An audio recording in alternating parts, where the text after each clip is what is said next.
9월 넷째 주 소그룹 성경 나눔입니다.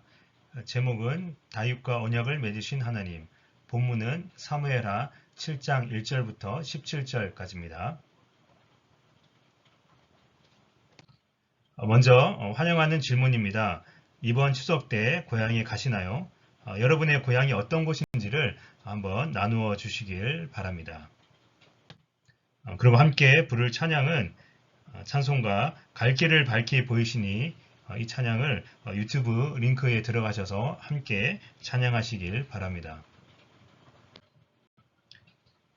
네, 다윗과 언약을 맺으신 하나님, 사무엘하 7장 1절부터 17절까지입니다.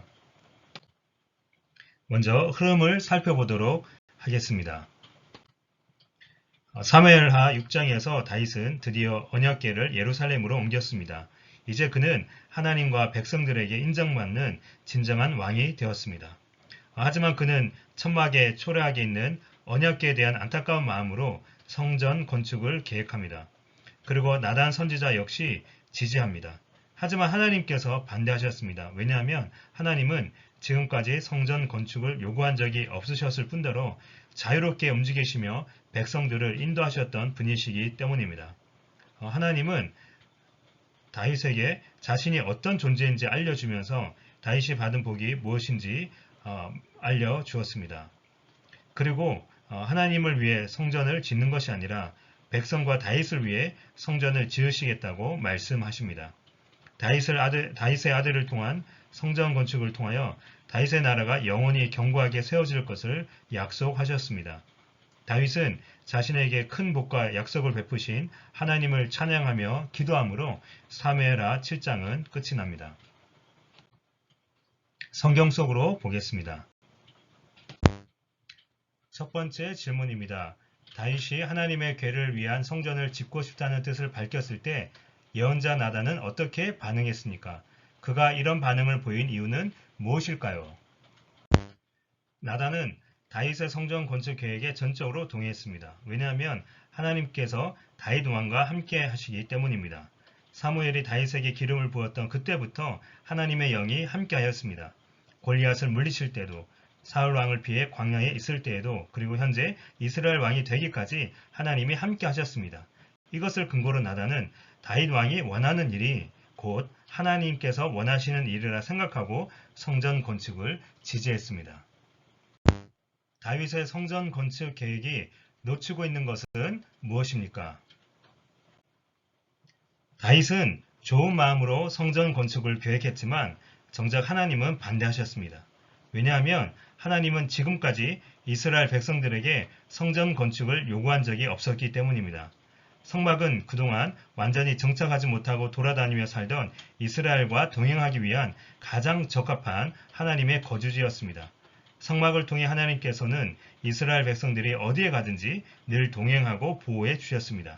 여호와 하나님은 움직일 수 없는 정적인 존재가 아니라 자유롭게 움직이면서 백성들의 삶을 찾아가는 동적인 존재이십니다. 다윗은 이 부분을 간과했습니다.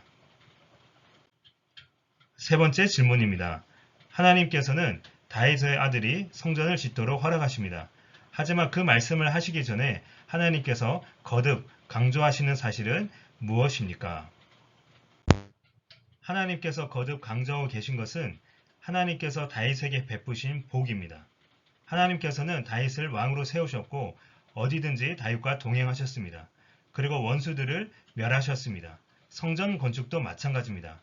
다윗이 하나님을 위해 집을 짓는 것이 아니라 하나님께서 다윗에게 복을 주어 집을 지어주시겠다고 하십니다.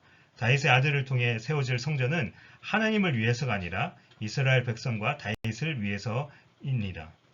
이스라엘은 다윗 왕이 아니라 참된 왕이신 하나님께서 베푸시는 복으로 세워지는 나라입니다. 네 번째 질문입니다.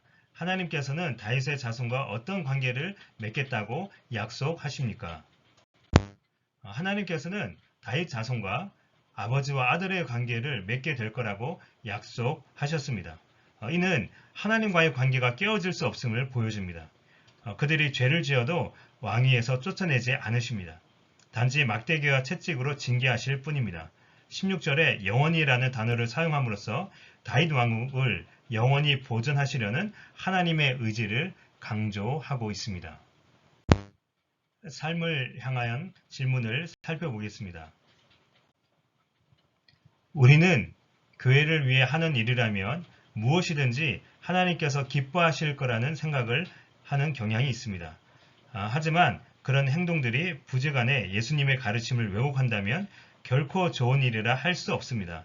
당신이 당연히 하나님을 위하는 일이라 여기는 일들 중에서 예수님을 닮아가는데 도리어 방해가 되는 것은 없습니까? 우리가 생각하는 하나님의 일이 하나님을 위한 일이 아닐 수 있음을 겸손하게 인정해야 합니다. 그래서 우리는 말씀을 통해 예수님의 가르침이 무엇인지를 늘 생각해야 합니다. 여러분의 삶 가운데 하나님을 위한 일이 오히려 예수님을 닮아가는데 방해가 되었던 일들이 있었다면 그것을 구역원들과 함께 나누어 주시길 바랍니다. 네, 지금까지 소그룹 성경 나눔이었는데요. 우리가 이 질문과 더불어 삶을 나누고 함께 또 기도 제목을 나누면 좋겠습니다. 특별히 교회 광고가 있는데요. 제43회 바자회가 10월 28일에 있습니다. 무엇보다 바자회를 위해 기도하는 시간을 가지면 좋겠습니다. 기도 제목은 주보에 나와 있는데 한 번 더 읽어드리겠습니다.